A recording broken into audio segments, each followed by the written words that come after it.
مطلب کی کشتی پر سوار لوگ بہت جلد مخلص لوگوں سے بچھڑ جاتے ہیں۔ سمجھدار انسان جب رشتے نبھانا بند کر دے تو سمجھ لینا اس کی عزت نفس کو شدید ٹھیس پہنچی ہے۔ بے شک اخلاق کی خوبصورتی دلوں کو فتح کر لیتی ہے۔ لوگ چاہے کتنا ہی برا چاہیں، ہوتا وہی ہے جو اللہ چاہتا ہے۔ اپنے ارادوں میں مخلص رہو، تم اللہ کی مدد ہمیشہ ساتھ پاؤ گے۔ سب سے اچھی زندگی وہ بسر کرتے ہیں جو اپنی ضرورت پوری کرنے کے لیے اللہ کے سوا کسی اور پر بھروسہ نہیں کرتے۔ انسان مضبوط ہو تو اللہ پاک کا ہر فیصلہ سکون دیتا ہے۔ علی رضی اللہ عنہ نے فرمایا، احسان کرنے اور درگزر کے ذریعے گناہوں کو چھپانے سے عظمت اور بزرگی ملتی ہے۔ جب دل اداس ہو اور وجہ بھی سمجھ نہ آ رہی ہو تو سورۃ رحمان پڑھ لیا کرو، دل کو سکون آ جائے گا۔ یقین رکھیں جنہوں نے آپ کو تکلیف دی، سکون میں وہ بھی نہیں۔ کچھ لوگ گھڑی کی طرح ہوتے ہیں، جب بھی ان کی طرف دیکھو وہ اپنی اوقات دکھا دیتے ہیں۔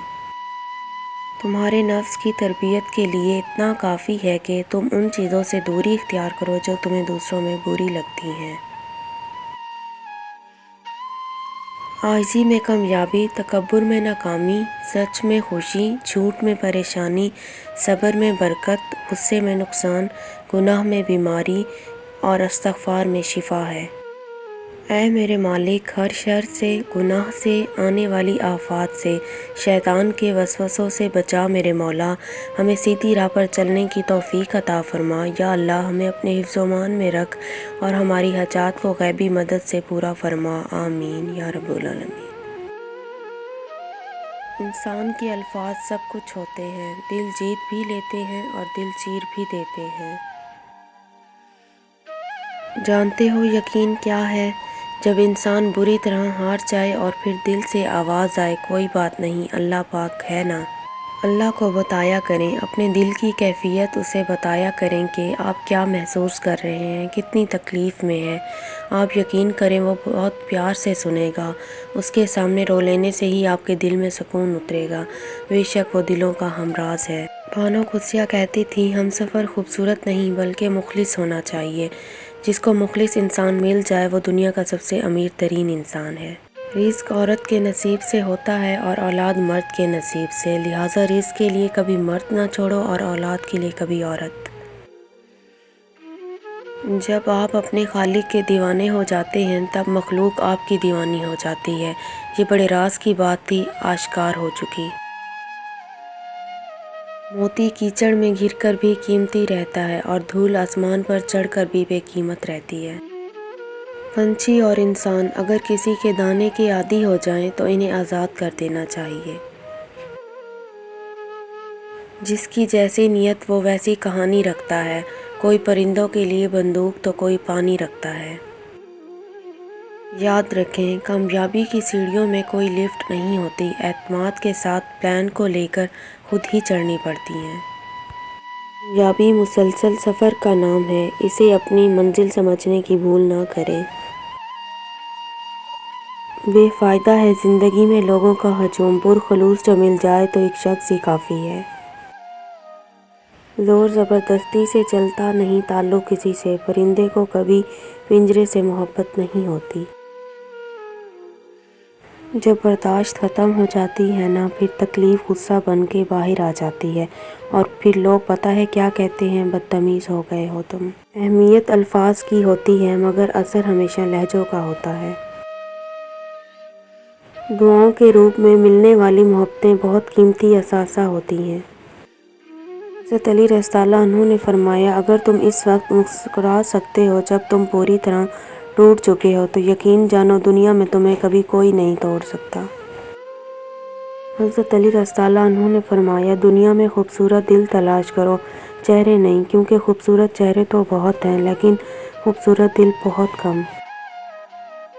حضرت علی رضی اللہ عنہ نے فرمایا، کسی کے خلوص اور پیار کو اس کی بے وقوفی مت سمجھو، ورنہ کسی دن تم خلوص اور پیار تلاش کرو گے اور لوگ تمہیں بیوقوف سمجھیں گے۔ رسول اللہ صلی اللہ علیہ وسلم نے فرمایا، جب بندہ اپنے انداز میں عبادت کرتا ہے اور پھر وہ بیمار ہو جاتا ہے تو اس پر مقرر کیے ہوئے فرشتے سے کہا جاتا ہے، اس کے عمل ویسے ہی کہتے جاؤ جیسے یہ حالت صحت میں مکمل کیا کرتا تھا، حتیٰ کہ میں اسے صحت یاب کر دوں۔ کیا یہ معجزہ نہیں کہ اللہ نے اربوں کی آبادی میں تمہیں خود سے قریب ہونے کے لیے چنا ہے؟ کیا یہ معجزہ نہیں اللہ نے اس غافل دنیا میں تمہیں سجدے کے لیے چنا ہے؟ کیا یہ معجزہ نہیں کہ رات کی تاریکی میں اللہ نے تمہیں تہجد کی لگن لگائی ہے؟ کیا یہ معجزہ نہیں کہ اب اللہ سے ملنے کے بعد تم وہ نہیں رہے جو پہلے کبھی ہوا کرتے تھے؟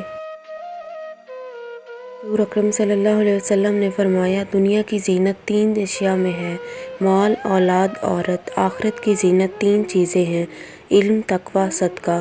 بدن کی زینت 3 چیزیں ہیں: کم سونا، کم کھانا، کم بولنا۔ عقل کی زینت 3 چیزیں ہیں: صبر، شکر، خاموشی۔ تہجد ایسا مرہم ہے جس کے پاس ہر چوٹ کا علاج موجود ہے، بس تمہیں یقین رکھنا ہے۔ پھر وہ زخم بھی بھر جائیں گے جو تمہیں لگتا ہے کہ کبھی بھر نہیں سکتے، اور وہ قصے بھی مکمل ہو جائیں گے جو تمہیں لگتا ہے کہ انہیں کوئی مکمل نہیں کر سکتا، اور مت بھولو تمہارا رب سب کچھ کر سکتا ہے، سب کچھ۔ تہجد کا خاموش سجدہ اور زارا زار بہتے آنسوں کو کبھی ضائع نہیں کرتا۔ جب گزارش لاڈلی عبادت میں کی جائے تو لاڈلے کی دعا کہاں ادھوری رہ سکتی ہے؟ کائنات جو بھی کہے پھر بھی وہ کر رہتا ہے جو اس کا بندہ اس سے مانگ لیتا ہے۔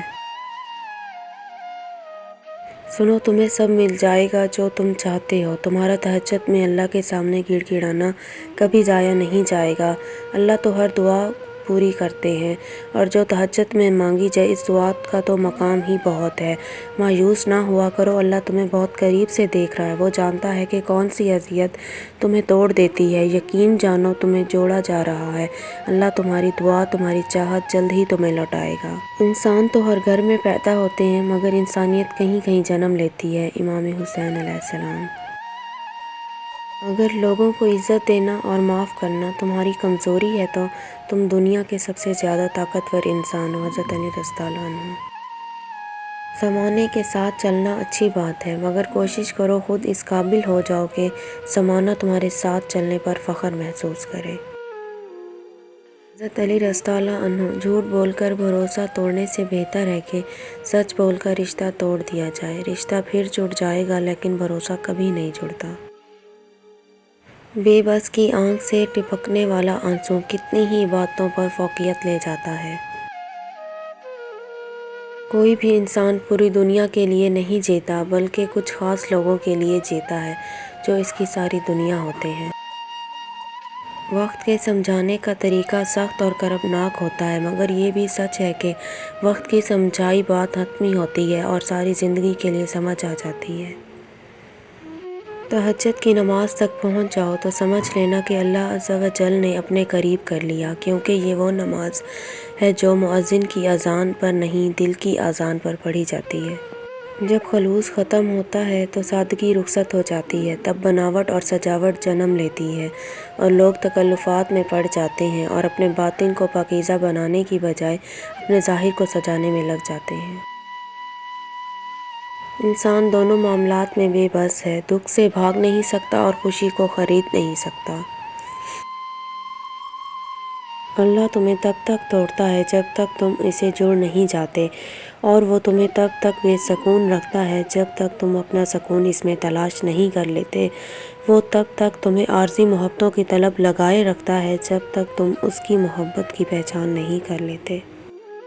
رسول اللہ صلی اللہ علیہ وسلم نے فرمایا، اللہ عز و جل فرماتا ہے، میں نے اپنے نیک بندوں کے لیے وہ کچھ تیار کر رکھا ہے جسے کسی آنکھ نے نہیں دیکھا، نہ کسی کان نے سنا اور نہ کسی انسان کے دل میں اس کا خیال تک آیا۔ جب اللہ تعالیٰ ناراض ہوتا ہے تو سجدے کی توفیق بھی چھین لی جاتی ہے، فرض نمازیں بھی ادا نہیں ہو پاتی، اور وہ جب راضی ہو جائے تو آدھی رات کو جگا کر اپنے حضور کھڑا کر لیتا ہے۔ یا اللہ میرے نصیب میں وہ لکھ دے جس کی مجھے چاہت ہے، وہ دعا جو میری نمازوں میں، وہ دعا جو میرے وجود میں ہے۔ اے رحمان و رحیم، تو دلوں کے حالوں کو بہتر جانتا ہے، مجھے وہ عطا کر جس کی تمنا مجھے بے سکون رکھتی ہے۔ بے شک تو کن فیکن کا مالک ہے۔ آمین ثم آمین۔